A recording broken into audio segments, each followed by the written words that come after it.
Let's now take a look at some sound design techniques to make individual instruments sound a bit more interesting in context of a composition or performance. I'm not too happy with the sound of one of the instruments in my arrangement here. Let's have a quick listen to this.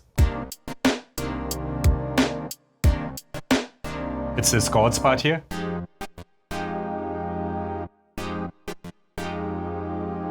It's all right, but I feel it could be a bit more dynamic and just a bit more interesting overall. So let's see how to recreate a sound from scratch using Ableton Live.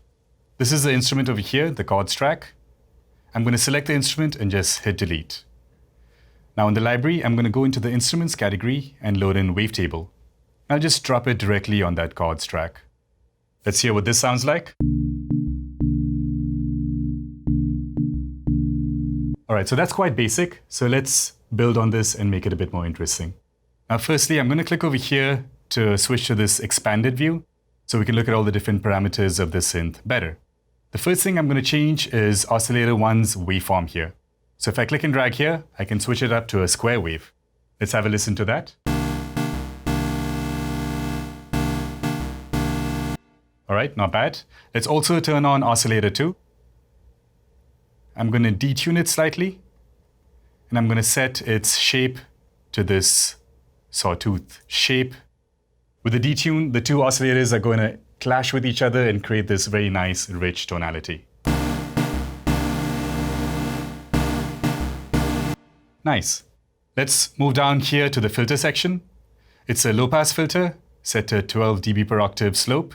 I'm going to switch that to a 24, and I'm going to bring the frequency down. I'll leave it somewhere over here. I'll also increase this resonance parameter. So that sounds a lot more mellow. Next, let's address the amp envelope. So this amp envelope controls the overall amplitude of the sound. I do not want any decay here, so I'll set the sustain all the way to the highest. And I'm also going to set this release parameter to a very low value, like about 11 milliseconds. Let's hear this now.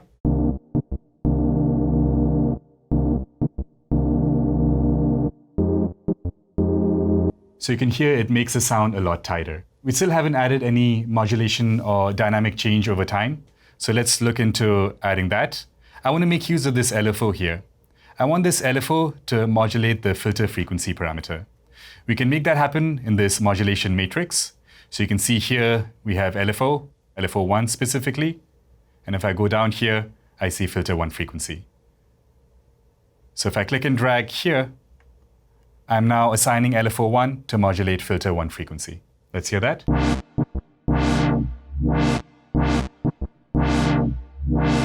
So that works. We have change over time in the sound, but it's a bit too slow.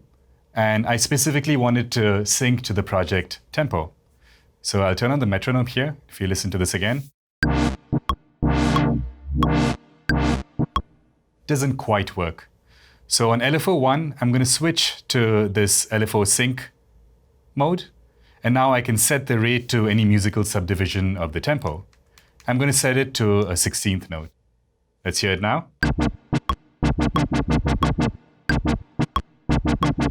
All right, that works, but I feel it's a bit too much, so let's tone down the amount here.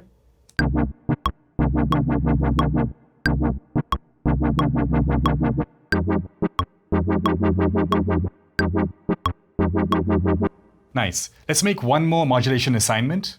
So I want that same frequency parameter to be modulated by another envelope. Let's say envelope 2 over here. So I'll find envelope 2 in the matrix.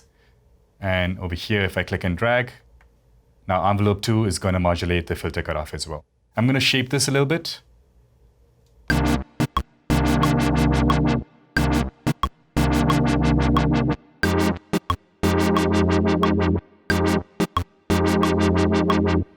So that way it's brighter at the very initial stage of the sound and it gradually gets more mellow.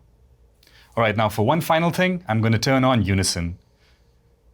This will thicken up the overall sound, give us some stereo width, and overall sound a lot more interesting. I just switched the voices to 2 here, and I'm reducing this detune amount to about 10%.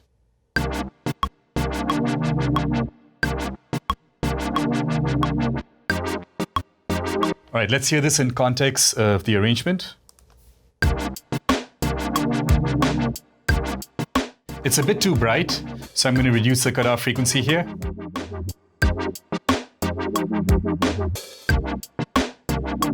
And I think that's about right.